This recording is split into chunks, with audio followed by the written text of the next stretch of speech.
तर मित्रांनो आजचं खरसुंडीचं मैदान आणि खरसुंडीच्या मैदानावर एक नंबरचा मानकरी राजा आणि मला वाटते राणा.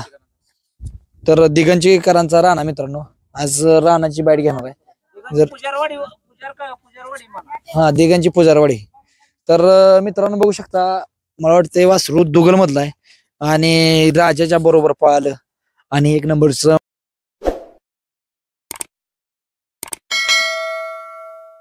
मानकरी झालं. मला वाटते त्याचं एक नंबरचा कितवा गुलाल आहे पहिलाच गुलाल एक नंबरचा आणि अनेक ठिकाणी राहिलं मित्रांनो पण एक नंबर कुठेतरी हुकत होता आज एक नंबर केला. काय सांगचाल वासराबद्दल काय सांगचाल कुणाचा काय ना वासरू आहे अक्षय मोरे दिगंची पुजारवाडीवाले तिथलं आहे मग आमचंच आहे आणि वासरू काय दुई खांदी पळतय त्यामुळे काय त्याचा अडचण नाही पाहिजे एवढं पळतय. तर कुठनं घेतलं वासरू गोडेगाववरून घेतला होता खोंड.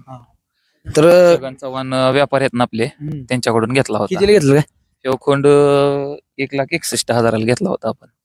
1,61,000 एवढी रक्कम. हा लय बारीक होता तो बारीक होता आणला त्यावेळेस छोटाच होता त्यापासून आपण सांभाळलं. ह्याच मला वाटतं एक 9वं मैदान असेल हे आजचं. हा दुसऱ्या मैदानात गुलालात राहिला होता कोंड. दुसऱ्या मैदानात काढला तिथं गुलालच भेटला आपल्याला फायनलला 4 नंबर केलता आपण दुसऱ्या मैदानात. पण मला सांगा वासरू मला वाटतं दुसऱ्या मैदानात तुम्ही म्हणताय गुलाब राहिले आणि 1,61,000 दिलं. काय बघितलं एवढं की लहान असताना वासरू आपण म्हणजे काय झालं वासरू आपल्याला पटलं पण आणि महत्वाचं म्हणजे जे आमचे मित्र आहेत म्हणजे छगन चव्हाण व्यापारी आहेत त्यांनी म्हणजे घरातले संबंध असले का आपलं त्यांनी म्हटले माझ्या विश्वास ठेवून तुम्ही वासरू घेऊन जा. आणि आपण बघितल्यानंतर आपल्या म्हणजे माझा मोठा भाऊ त्याची पसंत आहे त्याच्यामुळे आपण खोंड आणला. किती महिन्यात असताना 1,61,000 मला वाटतं खोंड 1 वर्ष झाला असेल म्हणजे 1 वर्षाचा असेलच तो. आता किती वर्ष 2 वर्ष झाली त्याला म्हणजे 2 वर्ष व्हायला आली अजून 2 वर्षाचा नाही झाला खोंड. तर मित्रांनो 1 वर्ष असताना 1,61,000 रुपये दिलं. काय बघून म्हणजे माझं काय म्हणणं की कुठे पळला त्याचा पळ बघून फेरा फेरा पहिला फेरा काढला त्या फेऱ्यातच बघितल्यानंतर आपण खोंड पास केला आणि खोंड घेऊन आलो आपण. आजचं नियोजन कसं लावलं काय भावानं लावलं होतं आमच्या वैभव मोरे. हा मित्रांनो वैभव मोरे आहेत. मला सांगा आजचं 1 नंबरचं मानकरी झाला तुम्ही परंतु नियोजन महत्वाचे आहे आणि नियोजन कसं तुम्हाला हीच बैल घालायला सुचलं. काय झालं बऱ्याच जणांना आम्ही म्हटलं बैल द्या पण ती वासरूच तुमचं पळतंय का असं होतंय का किती जरी पैसे दिलं तरी ते 2-3 मैदान पैसे देऊन आम्ही मार खाल्लाय. मग त्यामुळं म्हटलं आता इथं तिथं दुसऱ्याला मागत बसण्यापेक्षा ती मध्यस्थी असं झालं तसं झालं करण्यापेक्षा आपण डायरेक्ट बाबा मानेलाच फोन करून आपलं नियोजन होतंय का बघूया. त्यांना फोन केल्यानंतर त्यांनी व्हिडिओ बघितल्यानंतर पळूच म्हटले आणि रान ओराटीचा आम्हाला गॅरंटी होती वासराची काही जरी झालं तर आपण राजा तोडामोडीत पळू शकतो. मित्रांनो सगळ्यात महत्वाची गोष्ट वासराची छाती जर बघितली तुम्ही तर बघू शकता मित्रांनो आणि वासराची छाती चांगली आहे सेम राजागत एक प्रकारची छाती राजाची पण मोठी आणि कुठेतरी उराटीचं रान होतं आणि तास पण ती उराटीच होतं 1 नंबर. तसं तास चांगलंच होतं आणि आम्हाला गॅरंटी होती राजा पण पुढे निकालात ओढतो आणि ह्यो पण निकालात निघून जातो त्यामुळे कुठलीही गाडी पास जवळ लागू द्या दोघा पण निकालात ओढत असल्यामुळं आम्हाला कुठलीही अडचण नव्हती. ड्रायव्हर विषय काय सांगताल. ड्रायव्हर बबन ड्रायव्हर आणि मला वाटतं भालो ड्रायव्हर दोन्ही ड्रायव्हरनी हाणले वासरू गटाला म्हणजे नाही पहिल्यापासून बबन ड्रायव्हर हाणत होते आणि नंतर 1-2-3 मैदान मी भालूला हाणायला सांगितलं मग भालू हाणतोय बबन भाऊ हाणतात काय नाही अडचण आम्हाला दोन्ही ड्रायव्हर आमच्या घरातल्या सारखे आहेत त्यामुळे वासरू हाणतात दोघं पण. हा आणि नियोजनात म्हटलं तर आमचं पांडाभाऊ ठोंबरे आहेत आम्हाला सहकार्य एकदम म्हणजे घरातल्यासारखं भावासारखं. हा तिकडे मित्रांनो आपण बबन ड्रायव्हरकडे येऊया कारण वासराचा पळ पहिल्यापासून त्यांनी बघितला. तर ड्रायव्हर काय सांगताल वासराविषयी. वासराच काय नाही पहिल्याच मैदानात काढलं तेव्हा गट पास केला होता 2ऱ्या-3ऱ्या मैदानात तर त्यानं फायनललाच राहिला बाया ड्रायव्हरच्या रायफल संघ इथंच करसुंडीच्या मैदानात. वासराच म्हणजे तर त्याचं पाय किंवा छाती बघितली तर त्याचा जन्मच पळायसाठी झालाय असं. होय वासराच काय बाकी अडचण नाही फाउंडेशन ही सगळं खट्ट असल्यामुळे काय वाटतं 1 नंबर करेल वासरू 1 नंबर करणार आज वाटलं होतं. आज शाना सुती पळणारा बैल लागला अंगाव घेऊन त्याला पळणारा त्यामुळे अडचणच नव्हती 1 नंबर कर.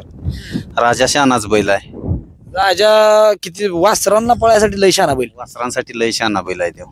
वासरांनी गुंजभर ताप देत नाही तो बैल. बर.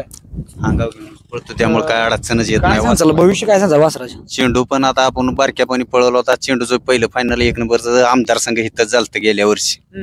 त्याच्यानंतर ह्या वासराचं बी ह्या वर्षी दुसऱ्या वर्षी ह्या हे मैदान तुमच्यासाठी लकी आहे. लकी आहे. काय अडचण नाही या मैदानाची. काय भविष्य काय सांगाल वासराचं? वासराचं भविष्य चांगलं आहे. काय अडचण येणार नाही. दोन्ही खांदी पळत असल्यामुळे काय टेन्शन नाही वासराचं. दोन्ही खाली बाहेर पडते. दोन्ही खांदी बाहेर पळते. तर मित्रांनो बघा भालू ड्रायव्हर विचारूया काय गटाला कसं काय वासराचं काय सांगताल वासराविषयी गट सेमी फायनल? वासराच काय ना वासरू पाहिजे एवढं पळतयच. गाडी जर कडला किती जरी मोठी लागली ना वासरू गाडी तेवढी देत नाही. मग ते लय पळतय. मला मालकाने पण पहिल्यांदा गाडीत बसवलं. मला म्हणले यार भालू वासरू कसं पळतो. मी म्हणले हो का मी आजपर्यंत हाणलेल्या सगळ्या वासरात वासरू पळालंय का तर पळालंय. मग मालकाने पण माझ्या विश्वास ठेवला. मग मालक म्हणले ठीक आहे बाबा मग मोठा पायरा करतोय करा. म्हणलं काय नाही माझं काय नाही अडचण करा. मग कुठला करू दे. मी म्हणलं याला मी सांगितलं होतं एका बैलाचं नाव पण तो बैल काय मिळाला नाही आपल्याला. मग तवर यांच्या डोक्यात आला का ह्यांनी राजाला लावला फोन. मला सांगा कुठेतरी राजाच्या आज पाया पडला तुम्ही काय सांगता? मला मी 3 वर्ष झालं म्हणजे एक मनात असतंय प्रत्येकाच्या असतंय.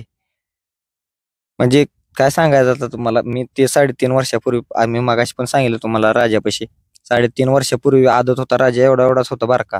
तेव्हा पुशेगावचं पहिला गट पास मी केलाय राजाचा. परत तिथं गारळेवाडीला मैदान होतं बंदीत तिथं पण मी 2दा राजाला ठेवलाय. म्हणजे मला जसं मला माहित नव्हतं म्हणलं ना मगाशी खाली गेले मला बसवलं. मी ठरवलं आज एक करायचा का तर करायचा काय का होईना किती का कोणी काय जरी म्हणलं. आणि म्हणजे गाडीवर बसल्यावर सगळ्यात जास्त वाटत होते ह्या पोरासनी 1 नंबर करावती. ही इटकीची पोर आहे ती सगळी मित्रमंडळ सगळे ही फायनल होस तर थांबले. ते ह्यांच्या वासरान पण गट काढला होता. बैल आमचाच होता दुसरा. ते वासरू पण आमचंच आहे सगळे म्हणजे टीमचंच आहे सगळ्या. पण सगळ्यात जास्त वाटत होतं 1 नंबर करावं तर ह्या इटकीच्या पोरासनी. काय हो सांगचाल वासरला अनेक लोकांना मागणी वगैरे काय? मागणी झाली पण देणार ना आम्ही का तर एक 10-15 बैल घेऊन आम्ही असं विकलेत. पण आम्ही त्यात आता ह्यो लाभलाय आम्हाला दावणीला आमच्या. त्यामुळे आम्ही काय देणार नाही किंवा काय. पायरा मागल्यानंतर लोक वासरू मागत होती का? हो 1-2 वेळा झाले आम्हाला तसं. म्हणजे वासरू द्यायचं आहे का वगैरे. एक मोठ्या माणसाने पण मागले. नाव काय घेत नाही आम्ही पण मागणी झाली आम्हाला पण. आणि वरच्या आकड्यामध्ये झाली मागणी. त्यामुळे आम्हाला नाद असल्यामुळे आम्हाला काय वासरू द्यायचं नाही. आणि सगळ्यात महत्वाचं म्हणजे आम्हाला सहकार्य आमच्या घरातल्यांचा आणि आमचा मोठा भाऊ सागर शेठ मोरे ह्याचं आम्हाला खूप मोठं सहकार्य म्हणजे आमचा भाऊच आहे तो. आणि सगळं नियोजन आम्ही त्यांच्याच ह्याच्यावर करून घेतोय आम्ही सगळं. मित्रांनो बघा इकडं जी पोरं 1 नंबर करण्यासाठी थांबली आणि कुठेतरी झाला 1 नंबर काय सांगतो? 1 नंबर आम्ही घरनं येताना ठरलो होतं. मला येतानाच मालक म्हणले होते अक्षय भाऊ म्हणले होते तो एवढी जुनी कपडे आज घालून आलाय.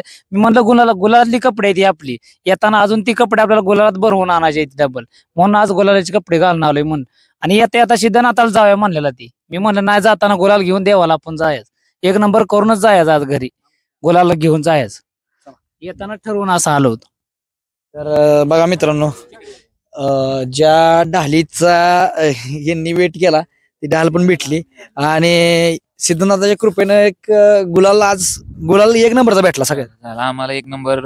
जवळपास आमचा एक बैल होता त्याच्यावरती आम्ही एवढं स्ट्रगल केलं की आज 1 नंबरचा आम्हाला त्या बैलानंतर आज जवळजवळ 2 वर्षानंतर आम्हाला पहिल्या नंबरचा गुलाल भेटलाय.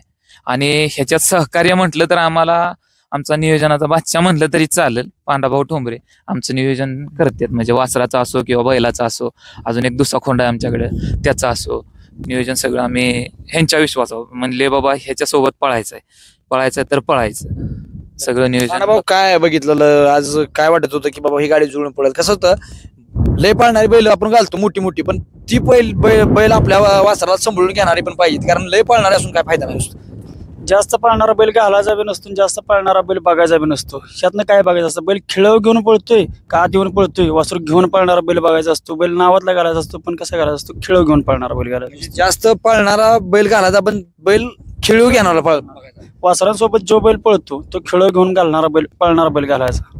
आणि राजात काय आज राजा तुम्ही अगदी हिंदी केसरीचा मान खरे आहे पण तरी पण जास्त पाळणारा बैल आहे तरी पण घातला का? का घातला तर बैल सगळा खेळव घेऊन पळतो आणि आपलं वासरू पळते. आपलं वासरू थोडंसं खेळव जाते आणि गाडी गाठणार आणि रान होतं उराटीच्या रानाला कोणी जास्त पळतो. जितका पळा लागेल तितका कोण पुढे जातो पळायला. पुढच्या रानाला वाटत नव्हतं की बघ म्हणजे लढत म्हणत होतं पुढच्या रानाला, पण पुढच्या रानाला एकदम घुसली गाडी निकालात वासरू गाडीच देत नाही. जसा निकाल रेस दिसेल तसं वासरू जास्त स्पीड लावतो. वासरू घेतल्यापासून निकालात शिरतो का तर शिरतो खोड, निकाल देत नाही वासरू. दोन्ही पण बैल निकालात घुसणारी लागली आणि 1 नंबर झाला. चला मित्रांनो, 1 नंबरचा मानकरी राणा आणि राजा. धन्यवाद.